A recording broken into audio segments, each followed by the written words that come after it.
Good morning, good morning. It's 10:30.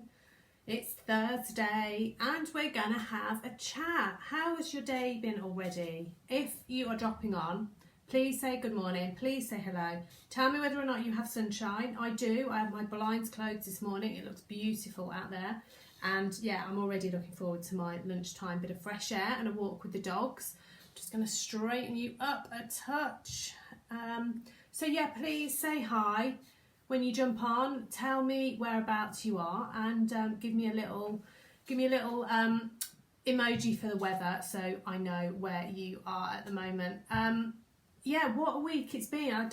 It's just, I can't believe I wrote something that needed to put the date, and I thought, how on earth is it the 7th of May already?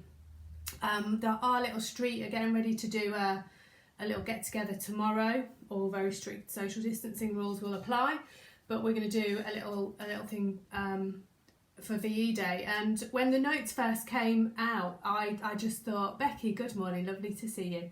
I just thought, oh, that's ages away, but of course it suddenly crept round. So yeah, looking forward to that. But it's great to have you.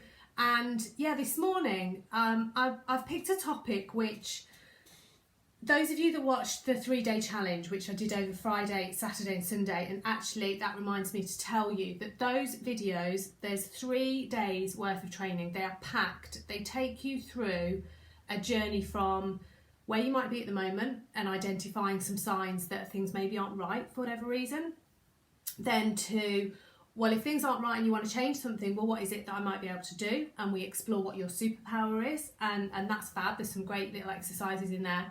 And then the final day is, if you have decided you're going to do something else, well, where do I start? What do I do? How do I take myself forward? And that's a little bit more of the practical side. So those of you that are like the planners and the run at 100 miles an hour, those are those actionable strategies in day 3. So it's packed full of content. They are all tagged in this group under employed to empowered.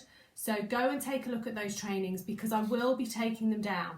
So I've opened the doors to the programme for that correlates to that. So that's the Employed to Empowered programme, which is a 6 weeks, normally a group programme. But at the moment, I'm offering this to you as a one-to-one. And the reason is that from my perspective, having my children in the house all the time, a group programme can be a really intense single period of time on the phone, and it's quite difficult for me to be away and guarantee that they're not going to just come bursting in and tell me they want some food.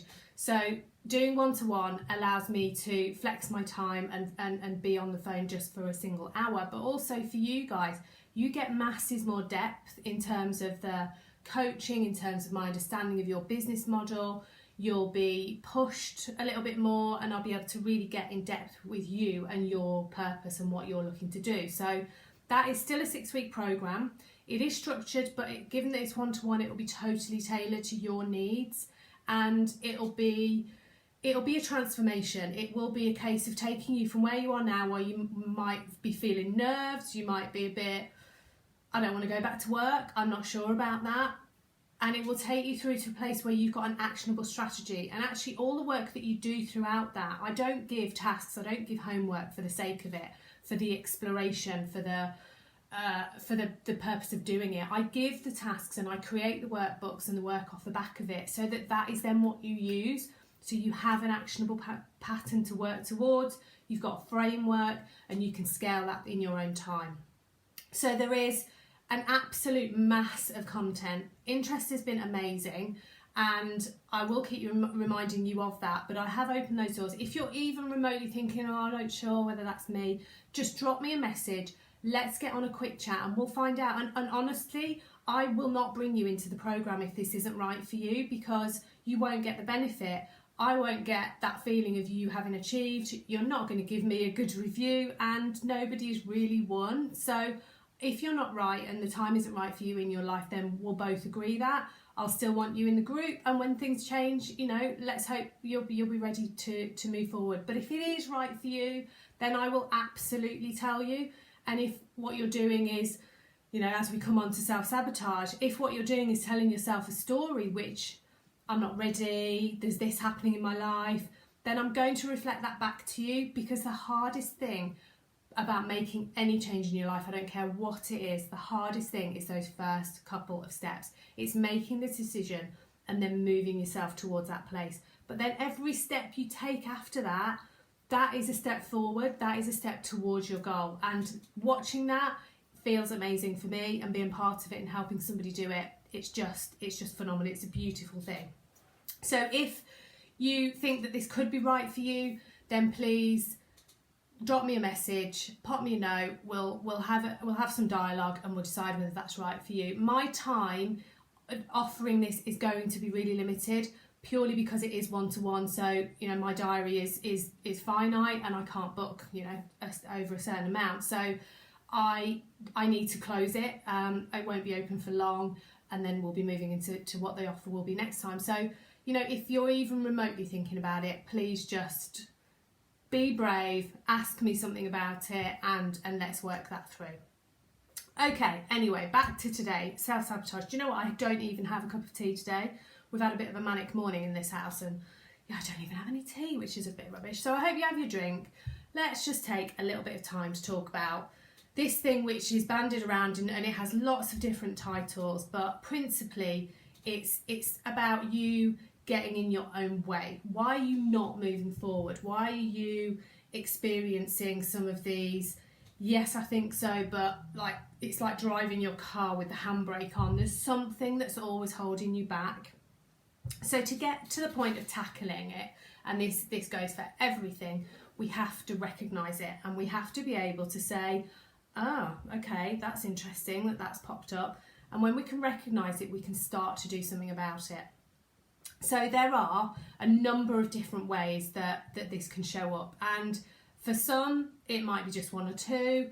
For some it could be all of them in different situations, and throughout our lives we can think we've dealt with the self-sabotage around one situation, and then there's another situation which is actually triggering different elements of self-sabotage as well. So if you've got all sorts of sort of channels going on in your life, which let's be honest, most people normally have, there could be things that are showing up against those different channels at any one time at all. So let's get into, well, how do I know when I'm experiencing this thing called self-sabotage? So fear is probably the biggest, and the reason you get that, it's almost like a little butterfly, actually doesn't feel particularly good, doesn't feel right, like a sinking feeling, is because your body is chemically reacting to something that your brain is kicking off, and that's fear. Now fear and that chemical reaction is a really primeval response. It's a physical response to something that your brain has kicked off. So this was there all those years ago to keep us safe. It was to keep us in our safe cave, and we knew that we could go to that place and get this food, and that place and get those berries, and we would be able to keep ourselves relatively safe. That if you went beyond that particular outcrop of rocks, you didn't know what was behind there, therefore that's scary, don't do that. And fear serves us really well. It protects us, and that's absolutely what it's there for. But sometimes we just have to check in as to why that fear is there, because when it shows up and actually it's just a restricting emotion, then we need to be a little bit more logical. So if you think, well, fear is like that primeval, and look how far we've evolved. We're talking to people on the other side of the world using a piece of plastic and metal. We have moved on unrecognisably, of course we have. Therefore, we've got to apply that. We've got to apply our intelligence and our understanding of what that fear is to that situation, and actually be a little bit more clever about it. So is that fear there because your life is at risk? Not often, actually. Is it there because things are a little bit, not sure about that? Probably. And is it because you're trying to push yourself? Is it trying to kind of channel something that it doesn't feel like, well, I've not done that before? And actually, once you know why that fear is showing up, and you start to almost have that conversation with yourself, I like doing this. I like having that internal, that's an interesting thought. Why are you feeling like that then? And it's almost like I'm talking to the inner me, And you can ask it. You can ask you, well, why are you feeling like that? It's fine. This situation's absolutely, your life is at risk. Yeah, it might feel a bit, and it might kind of get the heart pumping a little bit, but it's going to be over, and then you're going to go and you're going to do your thing, and everything else will go as it was. But look, you'll have done it, and you'll have been on the other side of it. So actually just be logical, just check in with that fear. Am I trying to protect my own life, those of my loved ones? And if you are, brilliant, you've got to listen. Of course you've got to listen. But if you're not, then, let's just try and keep it in a box so it's there, and you almost say, thank you very much for showing up. That's useful that you've given me those warning signs, but it's okay. I've actually got this. And you push on anyway, because that's where bravery comes in.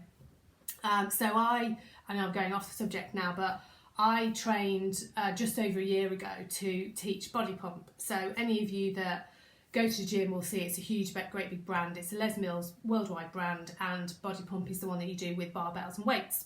So I've done this for years as a participant, loved it. And when lots of things changed in my life, I thought, you know what, I quite fancy doing that. I quite fancy being at the front and giving that a go. I had no idea really what was truly involved in this process. So I embarked on this journey after signing up going, yeah, it's going to be amazing. And I think I'd been to someone's class that I just loved and went, do you know what, we're going to do it. Oh my goodness, it was so hard. Learning the routines, learning the choreography. It's like dancing, but with weights. So you have to move to the music, and you have to instruct in a certain way. You have to tell people in time. You have to, keep to the music. Otherwise it's really obvious that you've gone wrong, quite honestly. And the first time I stood in front of the class and faced the other way, forget the microphone, I didn't even have the microphone on, but the first time I stood next to an instructor, and rather than having people just kind of around me and behind me, they were all looking at me. Oh my goodness, that got my heart beating like nobody's business. And I absolutely worked my proverbial off in that class because I was really aware that everyone was watching me. But I did it, and I got through, and I went, oh yeah, actually that was quite a buzz. And then I progressed. So the next time I did one song, and that was again really scary.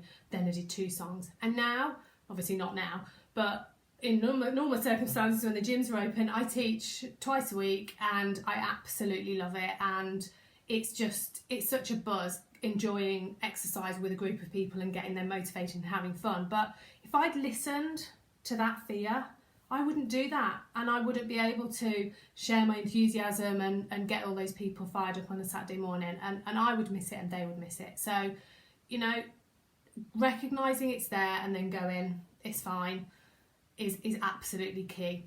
So fear, that's your first one, and I know I've spent a while on that, but actually that's probably the biggest for people. That's often the thing that prevents us moving forward. So number 2, now this is an interesting one, lists. To-do lists, will-do lists, want-to-do lists, wish lists, call them what you want. Writing perpetual lists, or crossing things off, oh, it's a bit messy, I'll write another list here, or oh my goodness, I found this amazing way online that I can create this list and that list, and I can manage this and I can do this. So a very good friend of mine who runs a really successful business loves a list, and I never forget the first time we had an accountability meeting. She arrived, and I kid you not, she had 3 notebooks, so like little ring-bound folders like these. She had 3 of them, and I was like, whoa, what's all the books? I love a list, she said. I like writing, these things go in this book, this got. I said, well, what? How do you kind of manage all of that? Well, no, I've got a system. And honestly, she'd created so much around the creation of these lists. And so, okay, so how, do you monitor getting through them? And no, not really. And it actually was sapping her time, and it was creating something which she felt was channeling effort, but it wasn't moving her forward necessarily. And the problem with lists is we can get caught up in the minor bits and bobs which don't move us. So they can be small things that we add on lists purely because, now you'll know if you do this because this is a trick that I used to do. Who writes something on a list when you've already done it and just you write it on just so you can tick it off? Totally guilty of that. Just because of the pure satisfaction of going, Yeah, but I didn't do those things on my list, but I did that thing. So I need the recognition of doing that thing. I'll write it down and I'll cross it out. What's the point in that? There is no point in that at all. Lists have their place, and it's normally shopping. And it's something where you know you're not going to remember a multitude of things, so you need to just quickly get them down. But there is no point in perpetually writing these lists and only marking off 5 of them a day if you write 10, or only marking off 2 and then carrying the rest over and spending half an hour in the morning writing another list. And it's just getting in your own way. It's stopping you from doing the important stuff, which is actually moving you forward. So lists, love them or hate them. Don't make an industry out of it. Pleasing others. So this is an interesting one, and I think as women we have an inherent. I love adding things. Hi Kirsty, I didn't know you were here. I love adding things that I've done to my list. Yeah, see, kindred spirits. Isn't it weird? It's a weird thing. Lost my train of thought now because I didn't think you were the one on. Anyway, pleasing others. Right, number 3, pleasing others. So yeah, as women, that's where I was going. As women, and this is a bit broad brush and I don't want to alienate the men from this, but I think we have like an inherent, and it comes from the maternal, to please, to care for, to ensure that everybody else is okay. And sometimes we do that to the detriment of ourselves, which is a dangerous thing, because it means that all we're doing is giving. We're emotionally giving, we're practically giving, we're caring, we're providing, we're doing all the stuff, and we don't necessarily give ourselves permission to receive, and we don't give ourselves permission to ask as well, because if you're busily pleasing others, you're not going to ask for somebody to help you. So pleasing others is a way of getting that satisfaction of, well, I'm doing and I'm this and I'm the other, but actually I'm not, again, moving myself genuinely forward. But I've had a little bit of a good feeling because I've helped so and so and so and so. I used to see this in a corporate work environment, that you would get people who loved sharing their knowledge, and they would absolutely adore doing that supportive role and that kind of nurturing of their people. But if you got them into a management meeting and said, okay, so we're going to move, this agenda item on, and actually we're going to want you as a business leader to actually take yourselves and your team forward, they got a little bit, well, actually I prefer doing the nurture part. You need to have that combination of both. And if you're busy helping others, the danger is that you're not supporting yourself and therefore moving yourself forward as well. So that's pleasing others. Oh, a big one. We could spend a whole hour probably on this next one. Number 4 is procrastination. Oh my goodness. Now, how many ways? It's an infinite list, isn't it? How many ways can you find to procrastinate? I'm not a procrastinator.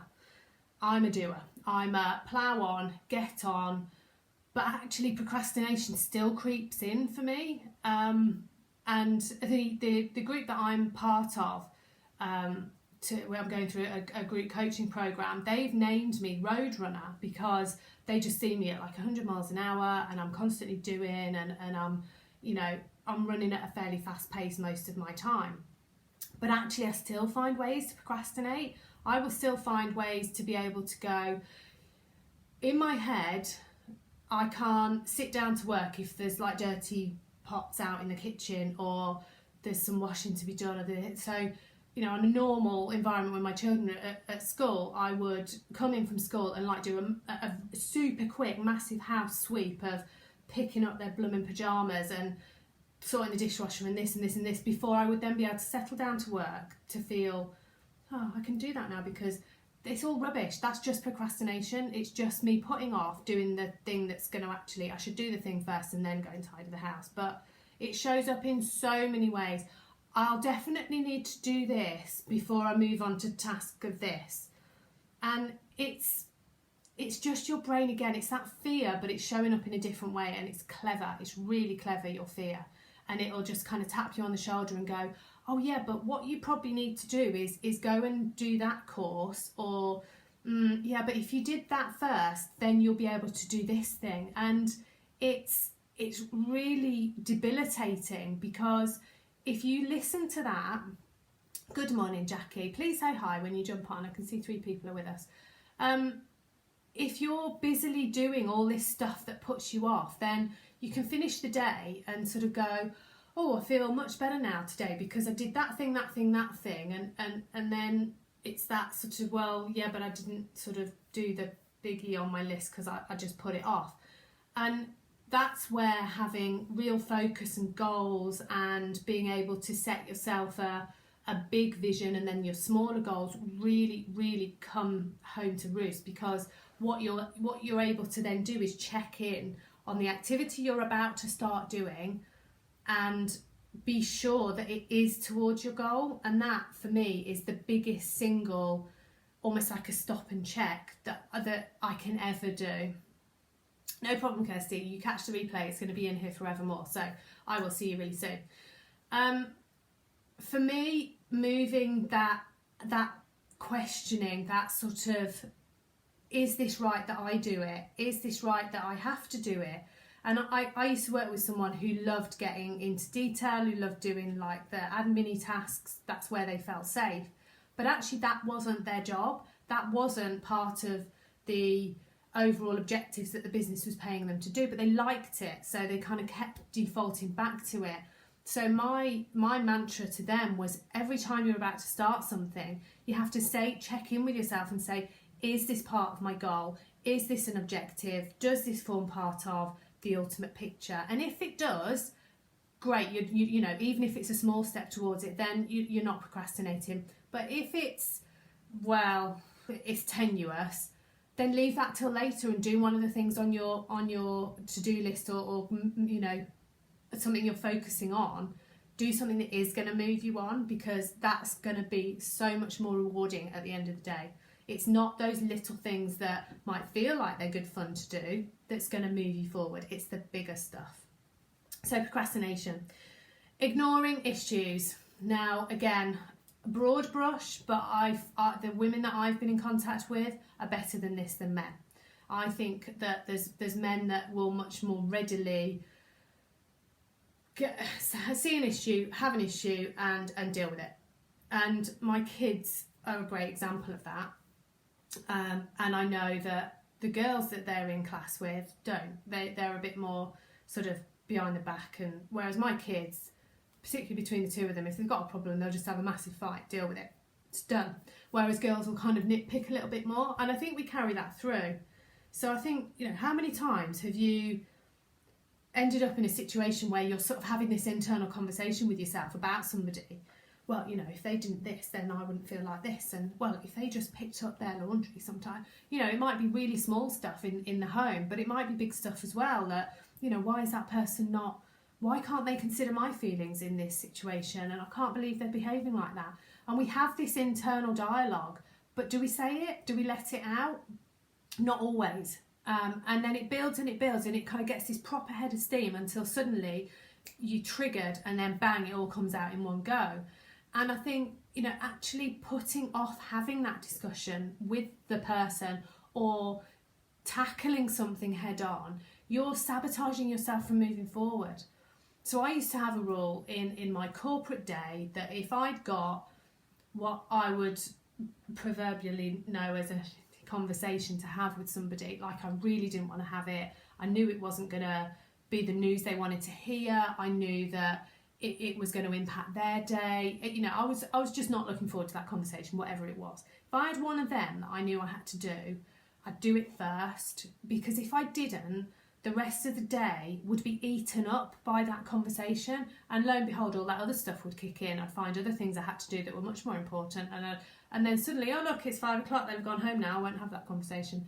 So dealing with the issues that come up, be them big, small, whatever they are, be them personal relationships, be them business problems, dealing with them, getting them dealt with, and then being able to move on is the biggest thing you can do to remove those blockers. And it's really powerful just to switch yourself around, because on those days I had those conversations early, the weight off me was amazing, because it was just like, oh, phew, I've done it, I've dealt with it, oh, I'm so moving forwards now, and you know, I feel better, I'm going to have a constructive day.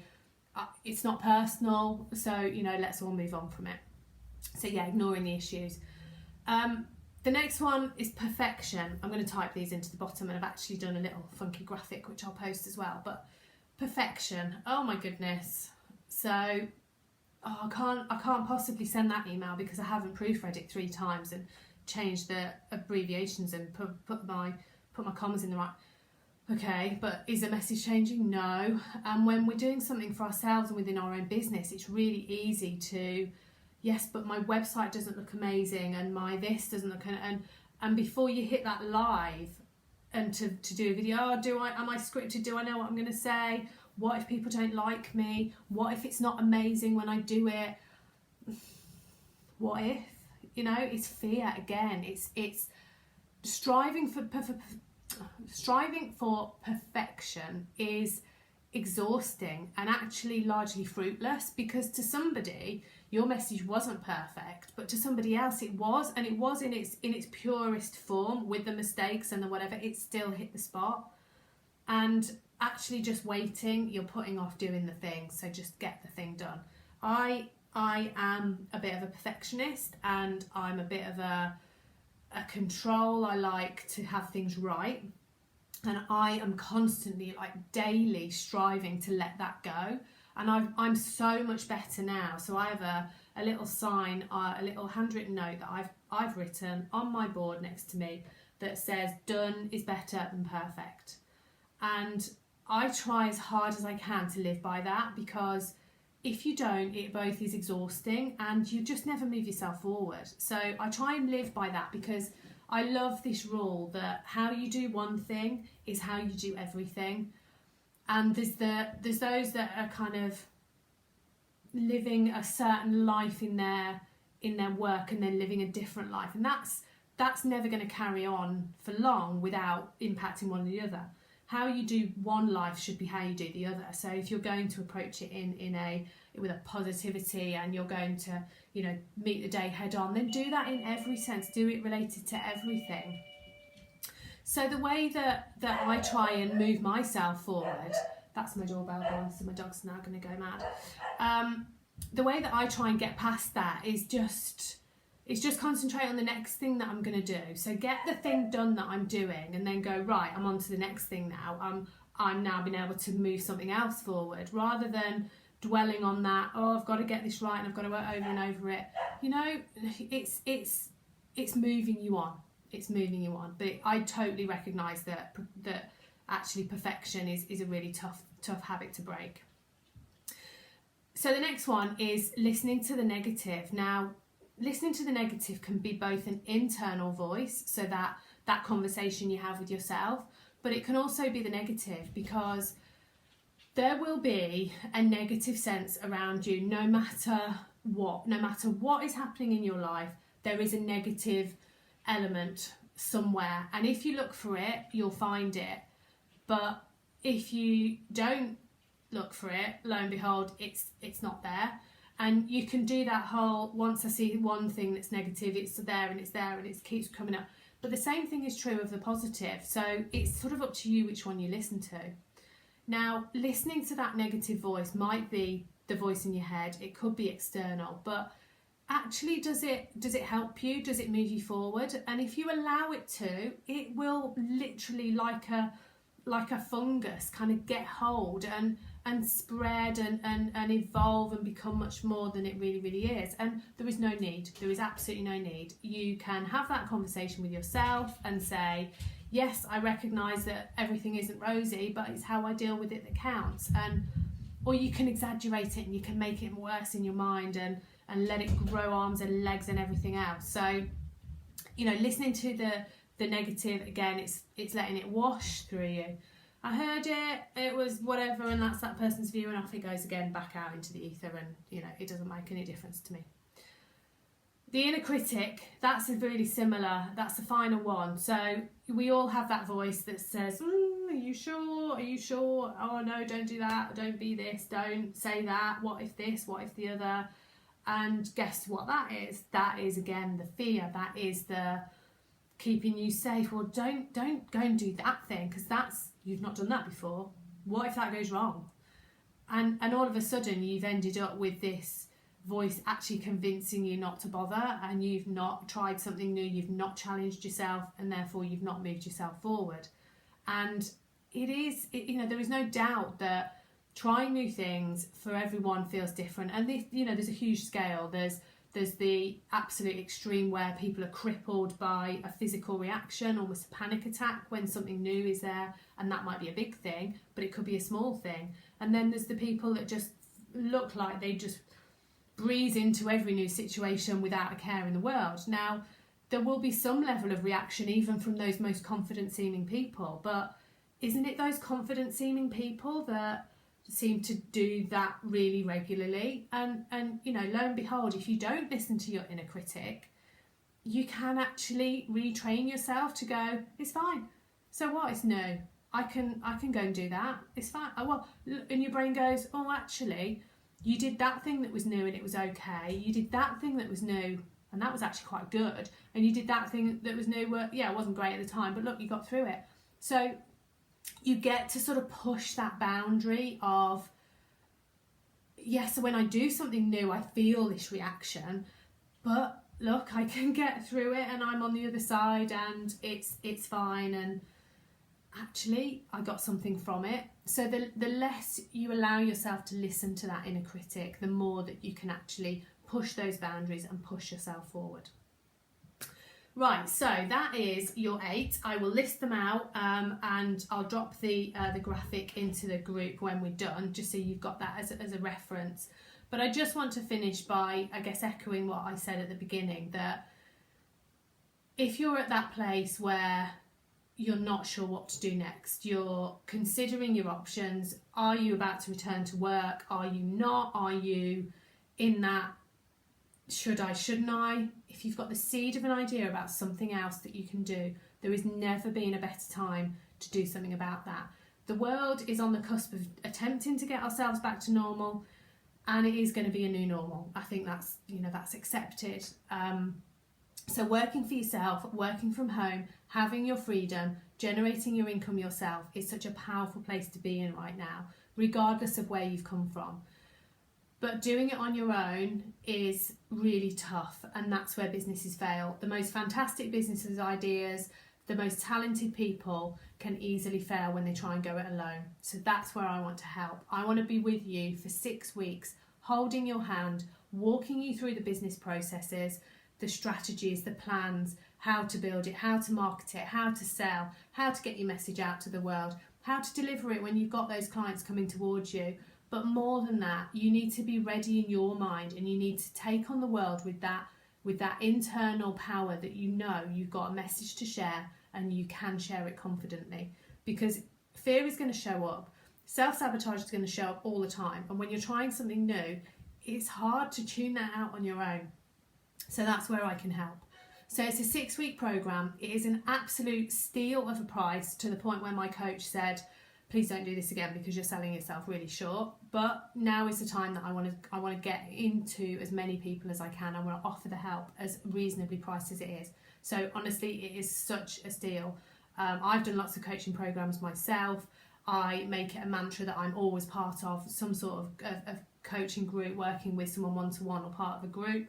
And compared to what I've spent on coaching, this is genuinely a steal. So if you are at that place where you're thinking, yeah, it's all great, but I'm not sure, just drop me a message. We will have a discussion and we'll decide together whether or not it's right for you. That's been today. That is our coffee chat. I should drop you the infographic. It's been lovely to have those of you live. If you are watching the replay, drop replay in. It'd be lovely to see who manages to catch up afterwards. I need to do an announcement later on today to tell you about the winners following the 3-day challenge. So please keep an eye on the notifications from the group, and I will tell you about those winners and what they're going to be winning. So I will see you later. Bye.